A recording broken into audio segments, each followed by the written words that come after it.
जरांगे उपोषणात, मंडप नाही मेलो तर सरकार जबाबदार। आंतरवाली सराटीत उपोषणाचा मंडप ठोकला अशा बातम्या आपण गेल्या 3 वर्षांच्या बघितल्यात। सरकार झुकवण्याची ताकद आंतरवाली सराटीच्या उपोषणाच्या मंडपात होती। त्याच आंतरवाली सराटीत आता पुन्हा एकदा उपोषण सुरू होणार आहे। पण आता मंडप नाही तर थेट रणमैदान पेटलंय। ज्या मंडपाने मुंबईच्या तख्ताला घाम फोडला तोच मराठा आरक्षणाचा बुलंद आवाज आता कोणत्याही मंडप घेऊन नाही तर थेट तळपत्या उन्हामध्ये उपोषणाला बसणार आहे। कधीपासून उपोषण सुरू होणार, काय म्हणालेत मनोज जरांगे पाटील आणि आता हे उपोषण शेवटचं असणार का, जाणून घेऊयात या व्हिडिओमधून। नमस्कार, मी स्नेहल चौधरी, आपण पाहतात एलएस मराठी। काही दिवसांपूर्वीच मनोज जरांगे पाटील यांनी पत्रकार परिषद घेऊन उपोषणाची घोषणा केली होती। मात्र त्याआधी सरकारला आजपर्यंतचा म्हणजेच 28 मे पर्यंतचा अल्टिमेटम देण्यात आला होता। या दरम्यान भाजप आमदार प्रसाद लाड यांनी 22 मे 2026 रोजी आंतरवाली सराटी येथे जाऊन मनोज जरांगे पाटील यांची भेट घेतली होती। 30 मे 2026 पासून सुरू होणाऱ्या आंदोलनाच्या पार्श्वभूमीवर सरकारचा दूत म्हणून त्यांनी ही भेट घेतली होती। या भेटीत जरांगे पाटील यांनी प्रसाद लाड यांच्या मार्फत सरकारला मागण्यांवर निर्णय घेण्यासाठी 28 मे 2026 पर्यंतचा अल्टिमेटम दिला होता। मात्र कोणत्याही मागण्या पूर्ण झाल्या नसल्याने जरांगे पाटील यांनी 30 मे 2026 पासून पुन्हा उपोषण सुरू करण्याचं आवाहन आज पत्रकार परिषदेत घेऊन जाहीर केलंय। आज पत्रकार परिषद घेऊन मनोज जरांगे यांनी आपली भूमिका स्पष्ट केली आहे। 2 दिवसात 30 मे रोजी मनोज जरांगे आंतरवाली सराटीमध्ये उपोषण सुरू करणार आहेत। मात्र हे उपोषण मागच्या उपोषणांपेक्षा वेगळं असणार आहे। या उपोषणाला मंडप नाही तर तळपत्या उन्हात आमरण उपोषण सुरू करण्याची असल्याची घोषणा मनोज जरांगे यांनी केली आहे। या उपोषणात ते अन्न पाणी घेणार नाहीत आणि पायात चप्पलही घालणार नाहीत। जरांगे पाटील यांनी म्हटलंय की 3 वर्षांपासून आंदोलन सुरू असताना सरकार चर्चेसाठी सतत वेळ मागतंय। आता थांबता येणार नाही। उष्माघाताने आपला बळी गेला तर मुख्यमंत्री देवेंद्र फडणवीस आणि संपूर्ण सरकार जबाबदार राहील असा इशारा त्यांनी दिलाय।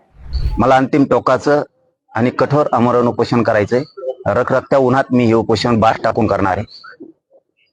ना कुठलं पाणी, ना कुठलं जेवण, ना पायात चप्पल घालणार आहे, काय करणार। माझ्या शरीरात प्रचंड वेदना आहेत। या जीवाला मी तरसायचं तरी किती दिवस। त्यामुळं जे होईल ते होईल। तरी देवेंद्र फडणवीसांमुळे गेला, सरकारमुळे गेला। कितीही जीवाची लाहीलाही झाली तरी हरकत नाहीये, कारण माझ्या समाजाच्या लेकरांच्याच आयुष्याचा उन्हाळा झालाय। तर आपण आपली का कदर करायची। ते उन्हात कुठेही होईल, ते जंगलात होईल, रानात होईल, ते कुठेही होईल, परंतु ते खूप कडक आणि त्या रखरखत्या उन्हात ते आमरण उपोषण होणार आहे। आणि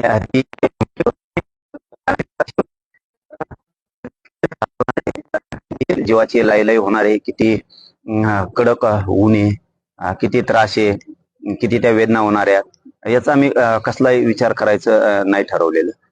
मी आता माझ्या निर्णयावरती फायनल आहे, कारण हे सारखे सारखे उपोषण करून सुद्धा माझ्या जीवाला इतक्या वेदना आहेत आणि इतका त्रास आहे प्रचंड। एकदा कुठंच ते तुकडा पडू दे। मराठा समाजातील मुलांचा उन्हाळा करून टाकल्यामुळे आता माघार घेण्याचे प्रश्नच उद्भवत नाही असं त्यांनी स्पष्ट केलंय।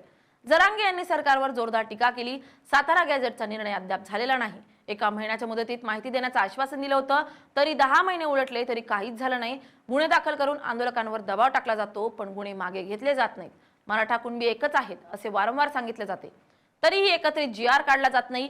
मराठा कुणबी मंत्रालय स्थापन करण्यासाठी किती वेळ लागणार असा प्रश्न त्यांनी उपस्थित केलाय। 1967 पासून सरकारनं मराठा समाजाचं वाटोळं केल्याचा आरोप जरांगे यांनी सरकारवर केलाय। समाजाचं नुकसान कोण भरून काढणार असा सवाल करत त्यांनी आरक्षणासाठी मोर्चे, आंदोलन, कायदेशीर लढाई सर्व काही केल्याचं सांगितलं। तरीही आरक्षण मिळालं नाही। फक्त मतांसाठी मराठा समाजाची गरज असते का असा सवालही त्यांनी केलाय। यासोबतच त्यांनी मराठा समाजाला भाऊक आवाहनही केलंय की उपोषण स्थळी कोणीही येऊ नये, कारण सरकार मराठा समाजाला संभ्रमात ठेवण्याचा डाव खेळतंय।